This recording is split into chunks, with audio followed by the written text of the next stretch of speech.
Some shows talk about one team. Other shows barely talk sports.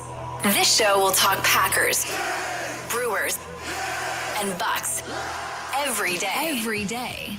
It's Wisconsin Sports Daily with Steve Sparky Fifer, served up by Wendy's on the Wisconsin Sports Radio Network. Download the Wendy's app today.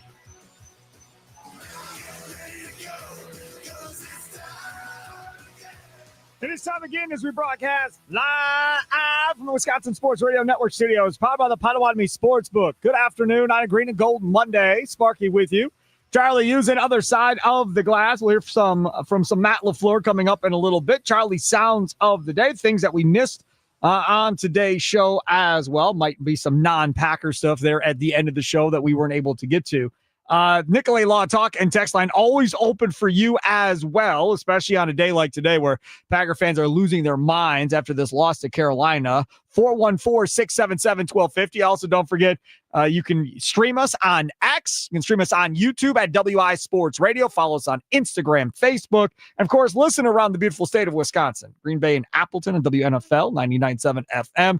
Wausau, 93.9 The Game. Duluth Superior, 710 The Game. Course, in Milwaukee, 1250 AM and 105.7 FM, The Fan. Nicolay Law Talk and text line. Hey, Matt LaFleur, sink or swim with your quarterback. Y'all paid him. Put it on him. Let him have the opportunity to fail. Hey, to the to the dink and dunk. He can't. You don't pass 20 completions in a row without having some of that in you. And that is from IJS, I believe is how he signed that or she signed that. Sure. Yeah, you could have a little of the dink and dunk in you if you complete 20 passes in a row. I get that. But to ask somebody to do that for 4 quarters consistently, who doesn't have the personality to necessarily do that, to me, at least, is a big ask, right? Can you change somebody's personality and teach him to be somebody that he's not? They try to teach Brett Favre to be something that he's not. It worked from once and again it would work, but for the most part, the old Brett Favre always would come out and rear its ugly head. And now you give Jordan Love Christian Watson back. And guess what that means? His deep threat, his big play guy is back. It's okay to dink and dunk when I don't have my guy, but I got my guy. And I know if I throw that ball to him 3 to 5 times down the field, 40-plus yards, he's going to catch a couple of them. I might throw a pick, but he's going to catch a couple of them. I'm going to get a big play that sets up to get a score here. That, to me, is something that I think we didn't really discuss with Christian Watson coming back as far as how it might actually be detrimental in some weird way to Jordan Love, Charlie. It could be, but then it's up to Matt LaFleur as the head coach, as the offensive play caller, as the person running this team to go out there and say, you know what? Yes, Jordan Love is going to have that tendency to just trust a Christian Watson down the sideline. Let's find other situations to get Christian Watson more open in the middle of the field, kind of like what John was talking about. Try to just give other opportunities here. Yes, you don't have the personnel for it right now, but you got to start trying things. If Jordan Love is just going to be Jordan Love, you have to then bend yourself to match around a Jordan Love. That's what good coaches do. If you were going to constantly go out there with the same game plan and just say, oh, well, Jordan's going to be Jordan, Jordan's going to do Jordan things, and you're not going to help him improve on that, then what is the point of being the offensive coordinator at all? It's time for your green and gold update on Wisconsin Sports Daily, powered by the Potawatomi Sportsbook on the Wisconsin Sports Radio Network with Steve Sparky Fifer. All right, let's get some updates here on what's going on with all these injuries, because God knows there's enough of them. Obviously, Tucker Kraft with a torn ACL, but Matthew Golden shoulder, Banks with a stinger. Let's see what Matt LaFleur had to say a little bit earlier. When you went back and looked at it, what did you think went wrong with the run defense? There's a lot of layers to that question. I would say that, typical run defense starts up front, and there were some things that we didn't do that we typically do at a high level, but it all starts for us just making sure our guys are playing their right responsibilities, their right gaps. And then it comes down to the technique and fundamentals, and just weren't good enough in that regard. I don't think it wasn't like there was anything that we didn't expect. Their longest run of the day, we got a nickel pressure coming off that edge, and we just don't fit it right. So, but give credit to them. We knew that they had a good run game. Dowdle has been doing a really nice job. He's a tough guy to bring down. He had a couple broken tackles, and he's just a physical runner. I just say something. We can talk about this on the defense and Halfley and all this other stuff. Dude, they gave up 16 points, man. We don't need to talk about the defense. You can talk about Dowdell running against them in the run defense. Fine, fair. But still, they, in my opinion, did enough to win this football game, Charlie, for the Green Bay Packers. They did more than enough for a majority of this game. I mean, Xavier McKinney was down in the box for over half of this game, just being a beast. He had an interception. He was great. Yes, Micah Parsons didn't record a lot of counting stats, but when you watched him out there, again, he's taking the attention of at least two guys every single play. It's absolutely absurd. Yes, they had their lapses like we talked about. Devontae Wyatt did not have his best game. Evan Williams made a boneheaded play at the end of the game that allowed them to kind of ice it for Carolina. I think these are situations that, yes, you have to look at, and you have to go to film and teach these players that you have to be better in these moments. But at the same time, you can't harp on them when the offense was so disappointing itself. I will give credit to everybody involved for not using the, hey, we're the youngest team in the NFL crutch. Because you again, can against the Panthers. That's one of the other youngest teams. I understand. I'm just saying, in general, normally in the last couple of years, that's the crutch we all go to. Well, they're going to get better. They're going to make mistakes. They're really young because they're still really young. Nothing has changed from that perspective. Moving on with LaFleur. Is any update on Colby? Yeah, nothing long term. So we feel good about that. He told Ryan Wood he's playing against the Eagles. We had that last time post game. Again, not that he shouldn't be long term as well.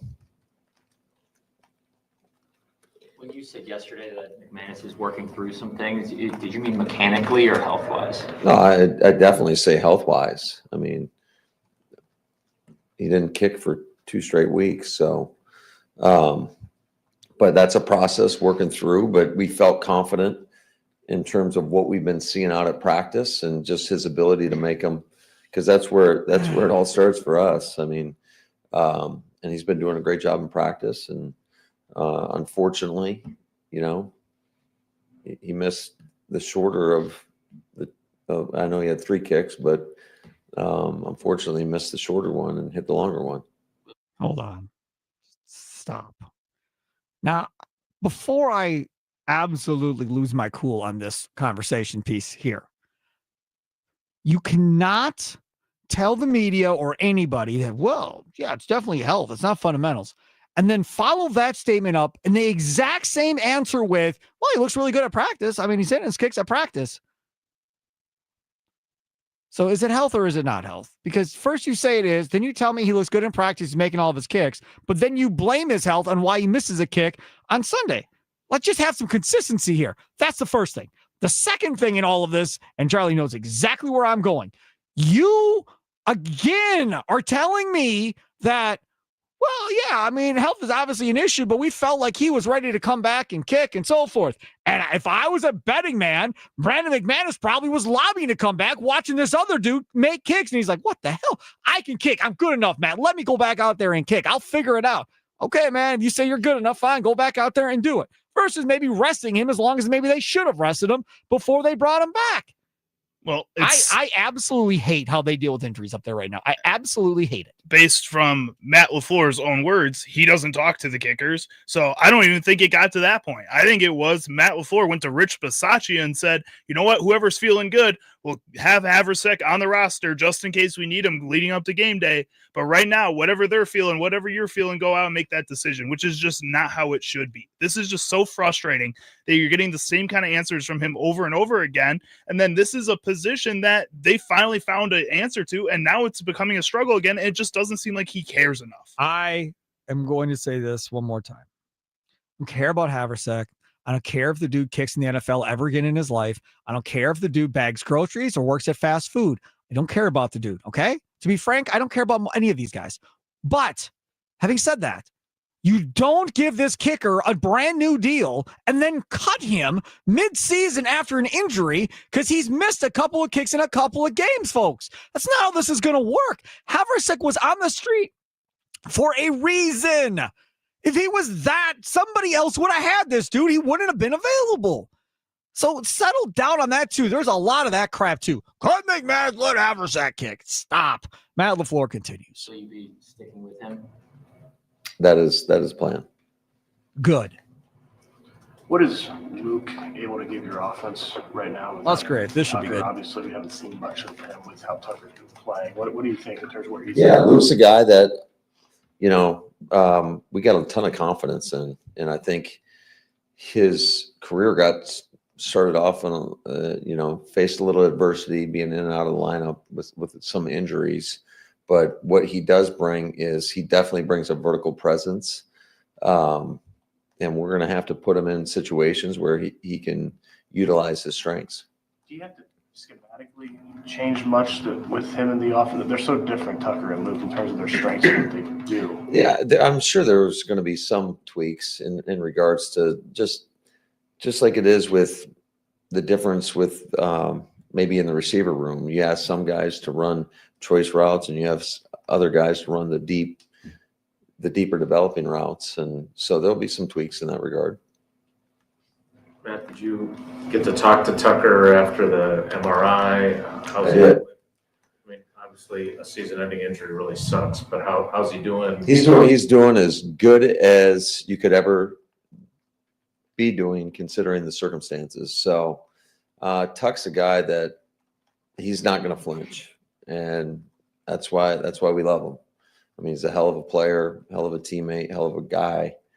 I'm bummed for him. I'm bummed for us, but it's part of it. And it's got to be that next man up mentality. And, unfortunate for him, but now other guys are going to get an opportunity.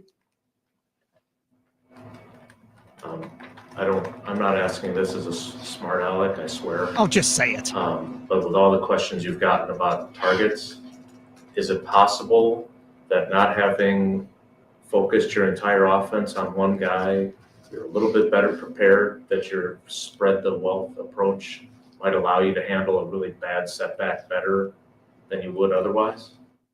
In terms of, Oh, come on. What do you mean in terms of? It was as obvious as, was that Jason Willie? I think that's who that was. So, yeah. It was as obvious as it comes out of question. He just literally said, Matt, hey, man, since you don't have a true number one where all your targets are going into them, this has actually put you in a better position because your spread the wealth offense just continues moving on like it was before. I understood it crystal clear. Did you understand it? I did. Sounded pretty easy to me. What do you mean? In what regards? Were you not listening? Maybe when Jason talks, LaFleur just starts thinking about other things. And then by the time he got back in to listening to Jason, then he did not know what the question was and had to have him repeat it. I believe it. Not quite sure, but I think it's a good point, right? It should benefit the Packers because you haven't really made anybody that guy. You were trying to get Tucker Kraft there, but that was only 2 weeks. Like if you had made it all about Tuck and now you lost him. I got you. Yeah, absolutely. I No, mean, you that's never the heard the beauty of question. having multiple guys that you feel confident in, and you just got to pivot. And that's part of this game is you have to adapt sometimes to the circumstances that are presented to you, and especially when it comes to personnel. All right, that's enough. I'm done listening to him. That's Matt LaFleur. There's more, but I'm done. Did anybody ask him about maybe he should have handed out Halloween candy and cared about Halloween? Did anybody bring that up? I don't think to so. him? I don't think Nobody so. brought up Halloween? Yeah, maybe he's like a Halloween Grinch or something. That's why they lost. I'm telling you, man. I just don't understand what that all was about. Why all that anger was about on Halloween last week. That just irritated me to no end. I don't you have a family, you got kids, all that, and you're telling me I don't care about Halloween. If he says anything mean about Christmas trees when Christmas comes around, Sparky's gonna have some beef, man. No, then I'll just ask for him to be fired. Then it's over. Then I'm done defending him. It's all done. Then out you go. I don't need you anymore. See you later. Bye-bye. Have a nice day. All right. Charlie using over there. Steve Sparky Fifer with you here. Coming up next, Charlie Sounds of the Day brought to you by Prize Picks. Looking forward to that. Things that we missed. Obviously, there was some baseball game over the weekend as well. We haven't really talked about. Bucks played a little bit over the weekend. But there's really good stuff coming up next. Charlie Sounds of the Day. Badger specifically, just You just wait to hear my reaction to Luke Fickell. This is going to be good. Hey, I love Potawatomi. Potawatomi is giving away over $300,000 in prizes. It's autumn action. Yeah, you heard that right. Over $300,000 in prizes courtesy of our friends over at Potawatomi Casino Hotel. Autumn action runs from now through November 20th, and you can earn entries playing with the rewards card. Prize drawings happen on Thursdays between 5 and 8 p.m. If you win, you get to pick your prize from the prize board. All leftover prizes go into a rollover jackpot drawing. For more info, go online at Potawatomi.com. Must be 21 years of age or older and a reward member to play. It's Wisconsin Sports Daily, served up by Wendy's, broadcasting live from Wisconsin Sports Radio Network studios, powered by the Potawatomi Sportsbook. Sparky here.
Welcome back. It's Wisconsin Sports Daily, served up by Wendy's.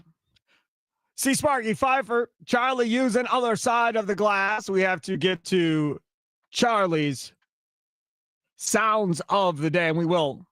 I saw something online that I found interesting. Elton Jenkins, starting center for your Green Bay Packers, is making $17.6 million cap number this year. Okay? His dead cap number is $10 million. So if they would have cut him there to save $7 million, they played with him. He's 30 years old. Elton Jenkins next year, last year of his deal at age 31, is scheduled to make $24.8 million. His dead cap number is 4.8. They can cut Jenkins and move on from Jenkins after this year and save $20 million if they feel like Jenkins is not going to work out for them. And he is on the wrong side of 30 for Brian Gutekunst. Let me also point that out too. So to all the offensive line maneuvering that people were talking about earlier in this show about moving Zach Tom to center and doing this and doing that and all of that, if they determine that they would rather use that $20 million somewhere else on this roster, which they might, like paying Tucker Kraft or something along those lines, if they decide to do that, they can then move on from Elton Jenkins, Charlie, and save, again, $20 million. I just don't think I'd do it by moving Zach Tom over to that center position, because now all of a sudden, think they will. All of a sudden you get rid of one $20 million contract to the center position and put another $20 million contract there. It's just not worth it. It's easier just to put a younger player, or maybe a cheaper veteran in that spot. There's a lot of other options they can go with there, but moving on from Elton Jenkins is a pretty likely one, in my opinion. 1, 2, 3. What sound clips will Chicago Charlie pick today for Sparky? Will Sparky become enraged? Will laughter ensue? It's time for Charlie's Sound of the Day. It's Wisconsin Sports Daily, served up by Wendy's on the Wisconsin Sports Radio Network. All right, time for Charlie Sounds of the Day, brought to you by Prize Picks. You and I make decisions every day, but on Prize Picks, being right can get you paid. Don't miss any of the excitement of the sports season. On Prize Picks, whether you're a football fan, a basketball fan, or a fan of both like me, it always feels good to be right. So all I got to do is download the Prize Picks app, use code Sparky, SPARKY, to get $50 in lineups after you play your first $5 lineup. I'll tell you more about Prize Picks after we're done with this segment. Go ahead. Do you want to be mad right away, or you want to wait to be mad, Sparky? Just let's go. All right, let's be mad right away. Let's just go. Luke Fickell had his weekly press conference earlier today discussing the Wisconsin Badgers and their next matchup against Washington. But before he got into that, he discussed some players that ended up having season-ending surgery. Good week to be able to get away a little bit. There are maybe a few updates, and I don't know a ton. But over the bye week with some of the guys, there were some surgeries probably to end guys' seasons. And so I would imagine that guys know Dylan Jones would be done for the year with he had his foot, toe, with like the turf toe thing repaired. Matt Trainer tore his ACL and he had surgery to, he'll be done for the season. And then Jake Renfro had surgery and he'll be out for the rest of the season as well. So just a few of those updates. There's, maybe some other things, but I'm sure you guys will ask about them. There's a lot of things we still don't know even after a week. We'll go out there today and tomorrow and see what we've got and see who's able to go. There's some guys that are obviously going to be very limited, but as we get closer to the weekend, we'll have a better grasp on what those guys can do and what the expectations are. But it's all hands on deck, and a lot of guys that young guys in particular, they're going to have a lot more opportunities in this last month. Oh, that's good, because they can't be any worse than the guys playing in front of them. Having said that, did he say Dylan is out for the year? He did indeed. Yes, Sparky, he did. Funny thing about that is that during the broadcast, Tim Brando mentioned a couple weeks ago that he was going to be out for the year. To which they refused that and said, "Oh no, that's not true. That's not true." And then people were getting all mad at Tim Brando for saying he was out for the year. I would like an apology for Tim Brando at some point here, because clearly they told Brando that and didn't want that on the air. Then he said it on the air, and then they try to walk it back like it wasn't true. I don't know, man. The same people also wanted to him and haw about, oh, yeah, we let NFL scouts in. Oh, yeah, we left NFL scouts in. And then several say that's not true. So is it or is it not? So again, like at some point, man, pick your battles that really matter, right? Pick your battles that really matter. The NFL scout thing, does it matter? Your team sucks. Like, let them say what they want to say. Second of all, who cares if the NFL scouts come into your camp or not? Who cares? Doesn't matter.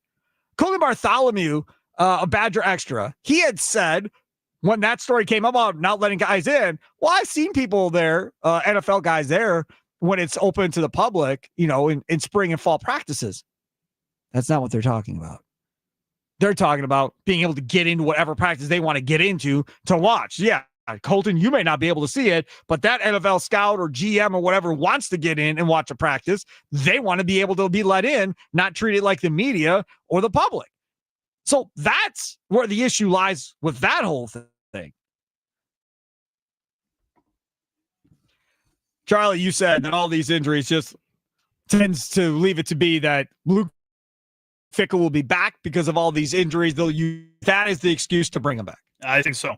I think right now you look at this running back room and how disappointing really they've been all season. Then you get Dylan Jones out for the season here now, and this is just one of those situations where it just feels like it's piling on, kind of like the quarterback situation that we keep talking about with this Wisconsin Badgers team.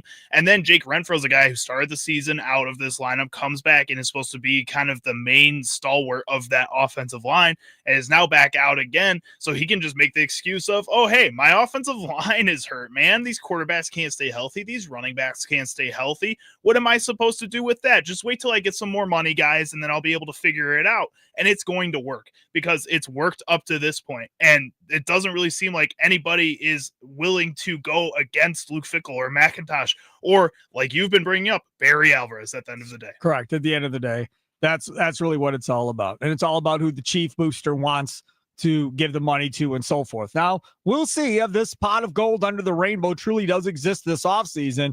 But the other part about this is I can give Luke Fickell a pot of gold. That doesn't mean he's going to spend it wisely. That doesn't mean that the players he's going to overpay for, because he's going to have to overpay now considering how bad you are. So now there's going to be a bad team tax on top of everything else. So now you're going to have to overpay to get some top guys in here to play. What kind of deal does that look like next year? Because I do not want to hear, well, he's a sophomore. He's young, first year in our system. It'll take him a couple of years, but we really like his talent and his upside as you miss another bowl game with no real high-end opponents on the schedule outside of Notre Dame. Like, that is not going to be a thing going forward. If I'm going to open up this pot of gold for you to spend, I'm going to expect immediate results at the end of the day. And if that doesn't happen, out you go. I don't want to hear anything else about it. Not just immediate results, but immediate results with a game plan here. You can't go into this and be like the University of Miami right now, who just lost another game to SMU, who's unranked at this point, and where they're just throwing money at basically anybody and saying, we're just going to have a ton of talent and hope it works out. They don't have game plans. Mario Cristobal is getting a lot of heat right now for that because they just went into this with as much money as possible and hoped it worked.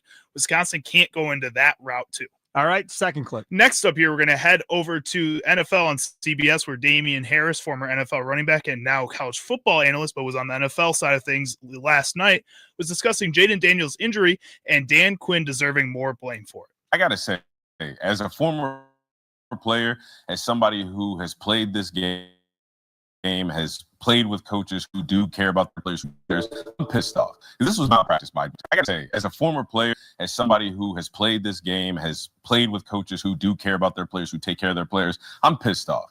This was malpractice by Dan Quinn. Having him in the game in the fourth quarter, down 38-7, and Jaden Daniels has already missed time with injuries. Now, on top of that, we can all sit up here and look at Jaden Daniels and tell he's not the biggest guy, right? He doesn't have a lot of things to protect him. When I'm talking about muscle, okay? I'm talking about muscle for the people who don't know what I'm talking about. He doesn't have a lot of that. He is your most prized possession as a franchise, and you're just hanging him out there to do what? What was his purpose of being out there? Yeah. Was he going to get any better? Was he going to learn anything? Was he going to bring his team back to win? No. What's the point of having them in the game? What's the point of having backup quarterbacks for a situation like this? When the game is out of hand, one way or the other, and your starters need to be out to protect them from injury, that's what they're for. They didn't utilize that. And now they're going to have to live with the consequences and the result of this injury to Jaden Daniels. And this is fine. I am with you. I get mad when Giannis is out there and they're up 20 with 3 minutes to go and Giannis is still out there playing in a Bucks game, right? Or they're down 20 with 4 or 5 minutes to go and it doesn't look good. And he's still out there running around trying to come back down 20 for like 4 or 5 minutes to go in the game. So I feel what Damian Harris is saying. My only problem with this is Damian Harris doesn't say boo if Jaden Daniels finishes the game and doesn't get hurt. This is not a talking point from anybody in the NFL media board. Could you see Dan Quinn had him still in that game? What was that all about? If he's healthy, nobody's bringing this up as a talking point. He gets hurt. Now we want to have the talking point. This isn't a Dan Quinn issue. This is an NFL issue. Very, very rarely, when a team is losing by however much, do the starters come out and they just give up on the game. Like, it hardly ever happens in the National Football League. If you're way up in the last few minutes, yeah, sure. Then you maybe have somebody come in, hand off a couple times, take a knee. That may happen. But chasing, hardly ever does that happen, Charlie. Well, and I feel like some of the people, at least, that are complaining about a situation like this are probably the same kind of people that complain about position players pitching in baseball. And if you want to complain about that, if you feel like this is a situation where Dan Quinn is disrespectful to his starting quarterback by leaving him out there to his team, then it's not good for his squad to be out there and fight for their lives like that. It's against the integrity of the game.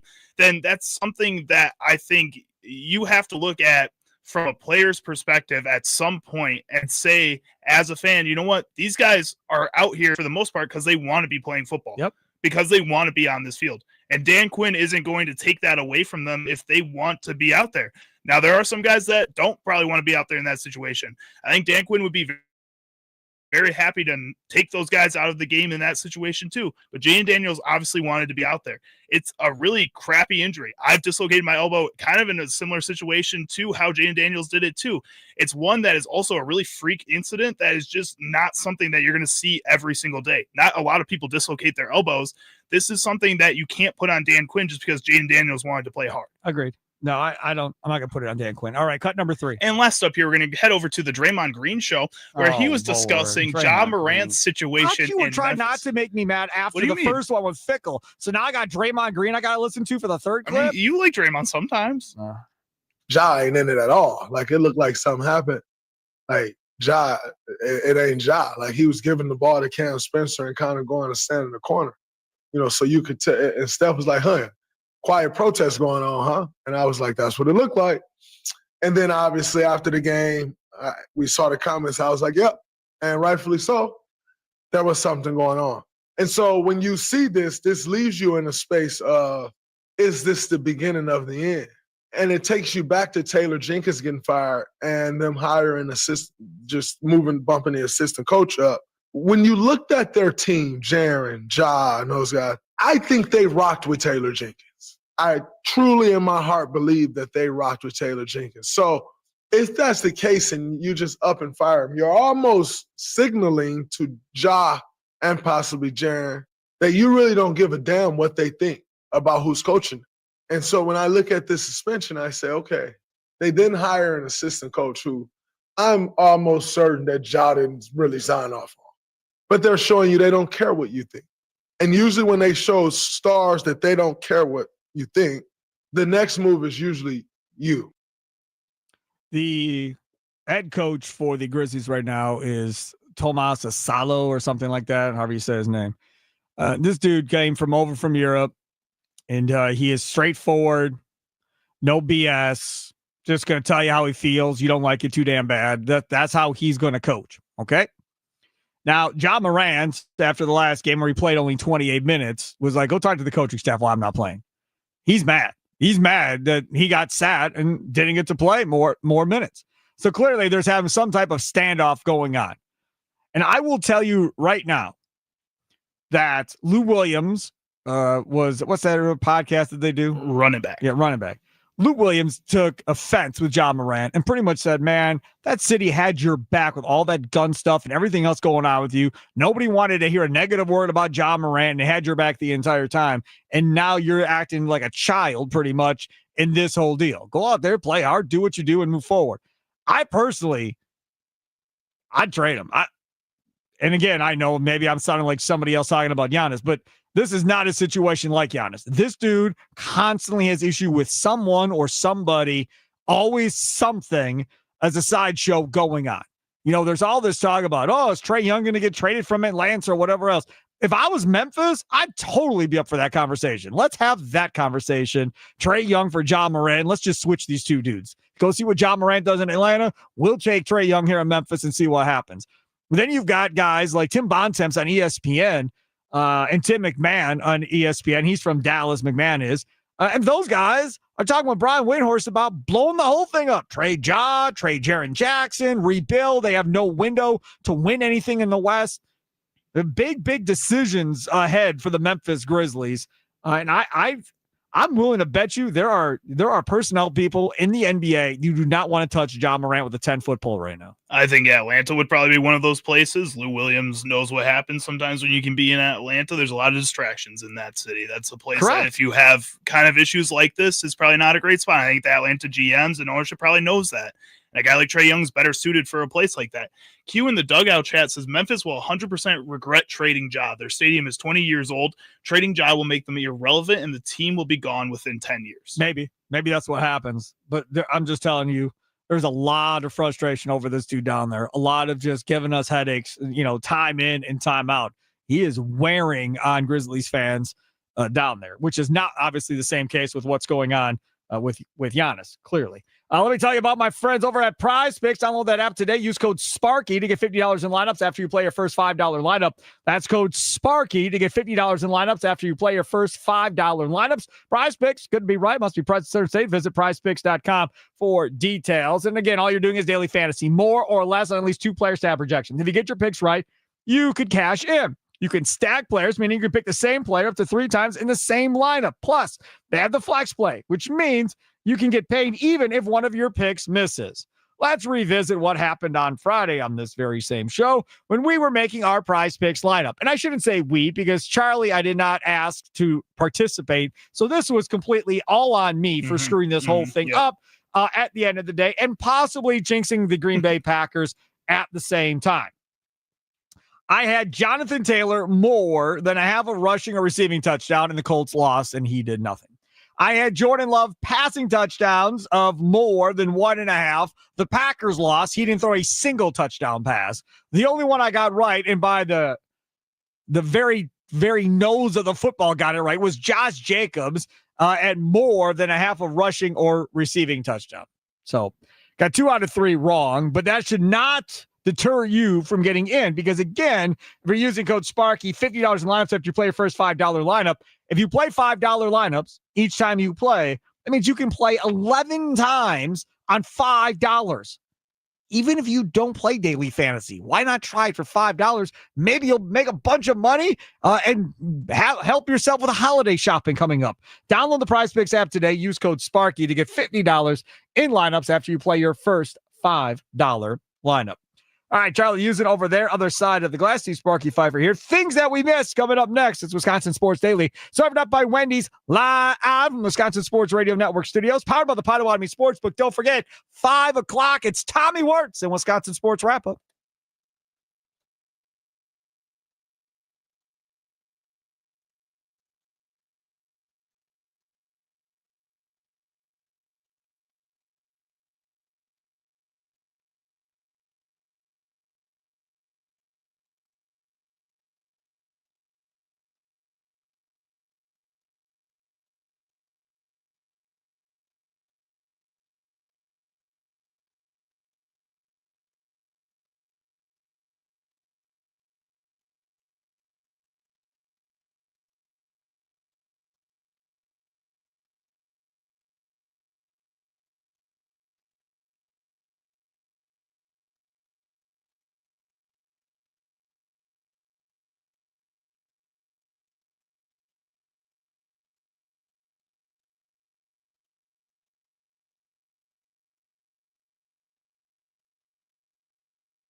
The conversations that occur in breaks in this studio are amazing. Wisconsin Sports Daily, served up by Wendy's. Speaking of Wendy's, it's that time of year, the sing-songy, family-gathery, baked goodsy season. And Wendy's, when it made the Frosty of your holiday dreams, that's a snickerdoodle cookie frosty fusion made with swirls of sweet, gooey snickerdoodle sauce and chunks of cinnamony snickerdoodle cookies. It's full-on cookie nostalgia. So preheat those mouths again because the snickerdoodle cookie frosty fusion is here.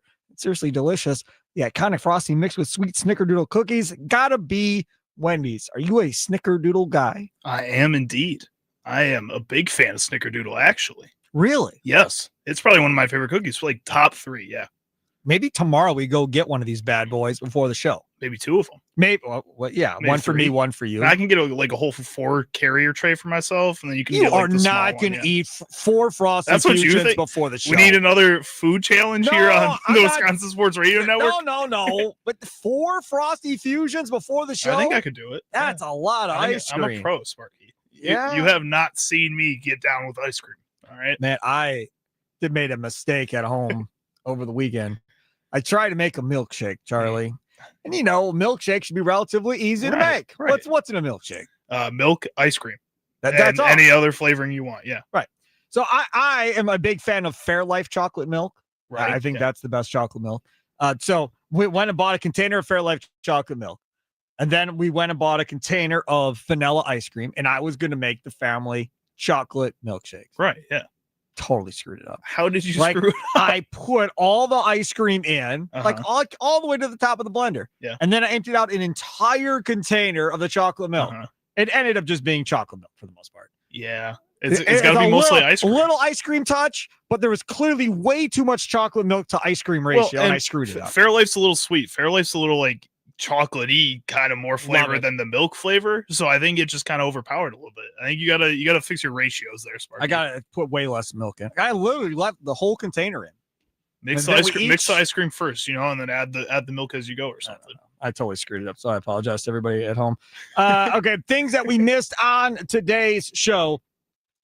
I want to play this for you here quickly. This was from Wake Up Barstool on FS1. I can't wait to see what their ratings look like. Wake Up Barstool. This is Greg Olson. Now, he's talking after Portnoy and Gruden talked.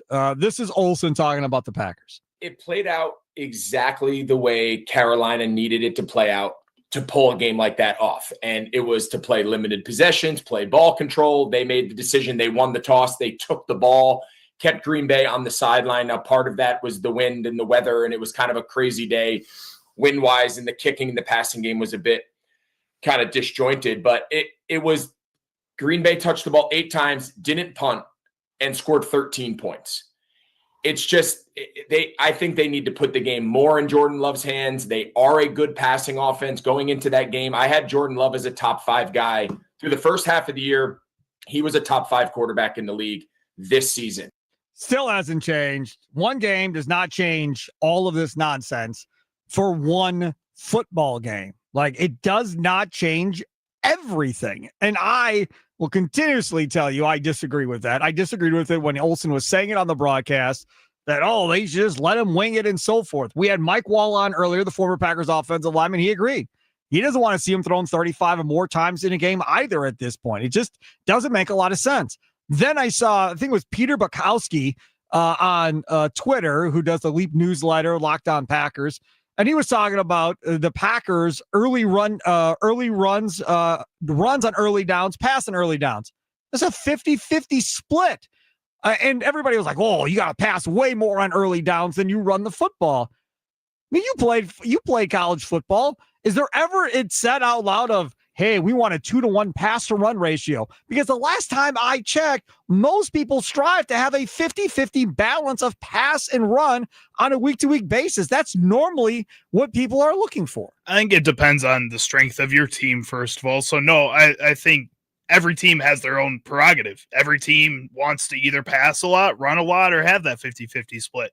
Everybody has their own goals based off of the personnel that you have on the field any given time. I think if you're a bad team with a bad offensive line, no, you do want to throw the ball a little bit more and get the game going a little bit faster to open up the run game a little bit for you. If you're a team like the Packers or a team like the Eagles where you feel like your quarterback can make those big plays in situational moments, then maybe you do want to be a little bit more run focused. Okay. I think it's what the Packers went into the season with, and then it changed. I called it up and I looked at it right now.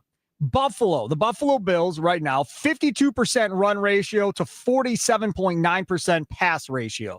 Then Seattle has 50.8% run to 49.2% rush. The Lions, 50.4 run, 49.6 pass. Then the Eagles, 50.3%. This is separated by run ratio, right? 50.3 to 49.7 pass. Then the Patriots at 50.1. Then the Ravens at 48.9 run. And then the Packers at 48.8% run, pass 51.2. Last I looked, Buffalo, Seattle, Detroit, Philly, New England, Baltimore might be by the end of the year. Those are all teams that are going to be playoff teams at the end of the year, and the Packers fit right into that. Those are also all teams that have the personnel to be able to run these 50-50 type splits. And you read off all those teams. They all either have a top 5, top 10 running back or a top 5, top 10 quarterback, or both in a lot of those situations. I think these are teams that when you look at like the Patriots right now, Drake May is running the ball a lot more. Lamar Jackson's running the ball a lot more. When you look at the Eagles and the Buffalo Bills, I think both those teams went into the season wanting to run the ball more than they pass, and then they pass when the situations arise. I think this is what you have to kind of look at with these teams. The personnel is there for them to do that. You just have to, as the Packers, trust that personnel now. I'll tell you the thing that's surprising to me, a team like the Chargers with Jim Harbaugh, who's a run-heavy guy for sure, dude, they're fourth worst in the NFL. 40% of the time they run, 59.5% of the time they're throwing the football this year. The Niners, they're backwards. 41% run, 58.7% pass. With LA, you lost Najee Harris before the season even started. You lose Amarian Hampton. But you got J.K. Dobbins with the Chargers. No, he's in Denver. Oh, Denver. Yeah. So he's gone there. So they're running with a lot of backup guys, and their wide receiver rooms look pretty good this season. It's hard to deny that. Yeah, and you're letting Justin Herbert throw the ball because he was getting criticized last year for not utilizing Justin Herbert when you're paying him all that money at the end of the day. All right, that'll do it for today's show. Bucks and Pacers tonight. Miles Turner returns to Indiana. I would assume he gets cheered. I don't think he gets booed necessarily because it feels like everybody blamed the Pacers for not wanting to pay him more money and take care of him. We'll see what that reception is like. We'll talk some about that tomorrow. That'll do it for Wisconsin Sports Daily, served up by Wendy's, live from the Wisconsin Sports Radio Network studios, powered by the Potawatomi Sportsbook. Sparky here, Charlie using over there, other side of the glass. Coming up next, the big old hunk of love. Tommy Wirtz comes up next with Wisconsin Sports Wrap-Up. He'll give you the best of Inside Wisconsin Sports this morning from 6 to 9, 9 to noon with Kuhn and Rami Makloff. And, of course, the Mason Crosby Show with Mitch Thundernell is brought to you by Verizon from noon to 2. Enjoy the rest of your night. Have a good one. Toodles!